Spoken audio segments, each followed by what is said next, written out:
A Mongolian athlete, Somya Buyantokhtokh, won a gold medal in the mixed team sprint event of speed skating on Wednesday at the 2016 Youth Winter Olympic Games, which is continuing in Lillehammer of Norway.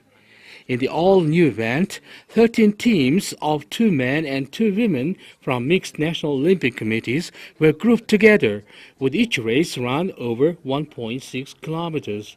It was won in 1 minute 57.85 seconds by mixed team 6, consisting of Somya of Mongolia, Italy's Noemi Bonaza, Shin Hanyan of China, and the men's 500 meters bronze medalist from Republic of Korea, Chun Jae-woon.